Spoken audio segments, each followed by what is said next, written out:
Hey, this is Daniel from Adorama Pro. Today on set we're talking about filters and why you'd want to filter your camera versus, let's say, doing it later in Photoshop or in Premiere. There's some things that you just can't do later, like if you blow out the sky in a shot, or you want to do, like, let's say, a really long exposure of a river and you want the water to be smooth. These things you're going to need a neutral density filter for, and there's just no going back after you make that shot. The other important filter that I think everybody needs to have is a polarizing filter, which is going to help you cut down glare outside, but it also gives you that beautiful contrast in the sky, the nice blue skies. These things you can't do later.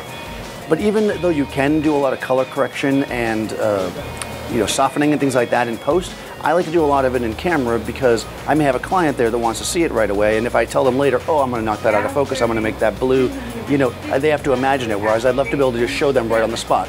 So there's lots of different filter systems you can use. What we're using today is from Lee. It's basically a filter system that adapts onto various lenses with rings in the back. So I can have one set of filters that fit on all my lenses. What I have on Dave here is a mist filter. It's basically covering about half the frame here to give this kind of eerie feel in the back. And then I've also slid a little bit of a light green filter in there just to kind of make the sense of, make you feel a little bit off. So it's kind of got like an interesting feel to it. Like he's not really, you don't really know where he is. It's got that kind of interesting feel. Now I can switch that up by switching it, let's say, to a blue filter. So I can simply slide these out. And by the way, these are grad filters, meaning that they're clear and then they go into a color. So you can actually put them, either all the ways in or halfway in to really change the effect of the image. So I'm gonna put it about right there. Let me just check. Yep. And so you see now, what's interesting about this is, if you're kind of looking at Dave's skin tone, it seems like it's pretty normal because these are very light filters, but if you look at like the white of the wall in the back, it kind of takes on a little bit of a blue tone or green from before. And you can notice too in this mist filter how it's making the lights that are in the back kind of flare out. It's really interesting and a good technique. Now, if you were doing like a dreamy look or that kind of thing and you wanted like the person to be in focus and then have the all around them blurry, they make these ones here. And I'm just going to turn this so it's in the center here. I can actually move around. You can see right now I have Dave sharp, but I can also slide it over and get a little bit more on the side of his face, a little more blurry. And I can go over here and you can see that gentleman back there is getting more blurry. So wherever I want to put it, I can kind of move it in. This particular holder from Lee holds 2 filters. It has an adapter so you can put 3 in there, so I can stack them. Let's say I want to put a color in there. One color I really like to use that I find hard to simulate later in post is Mahogany, so we'll try that.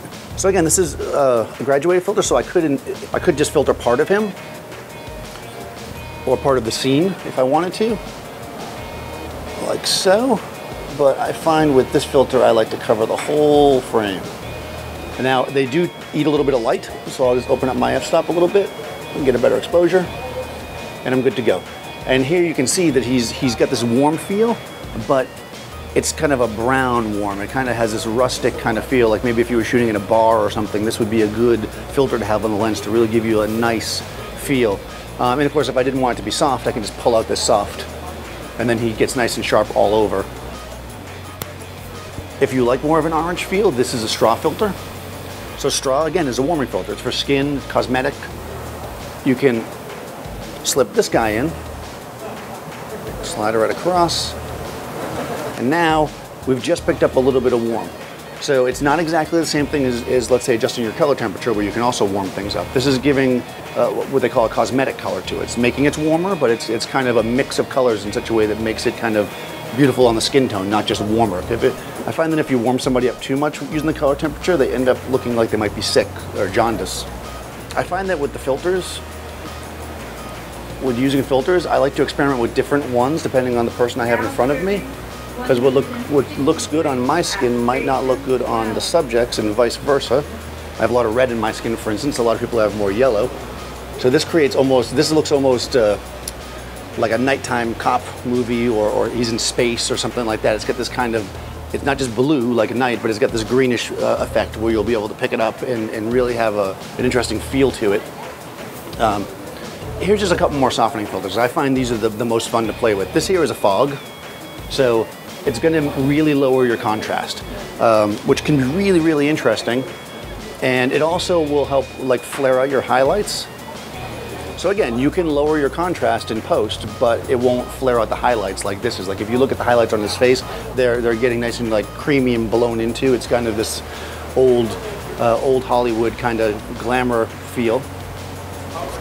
And Dave's very glamorous. Oh, and this one here, which is a warm soft. Like this is much more subtle. On his skin, you hardly notice it at all, but you can definitely see it in the highlights, how it's blowing in and kind of wrapping in. And it also just warmed up his skin tone a tiny bit more than normal, but he doesn't look super soft like he's blown out. This is probably more appropriate for a man than the fog, let's say. So that was a quick overview of filters. We should definitely give some a shot. You can either go into one of these leaf filter systems, or there's also Hitech that makes a similar system, or Cokin. I really love how you can take this holder off and put it on whatever lenses you have, so it really allows you versatility with the filters. Or for some of the soft focus filters and the polarizers and stuff, of course, they make round screw-in filters. If you shoot a lot of video, I recommend getting a variable neutral density filter. That way when you're outside, you can kind of just rack it in where you need it without having to change your aperture or your ISO while you're working. Thanks for watching. Be sure to subscribe to Adorama TV, and I'll see you next time on set.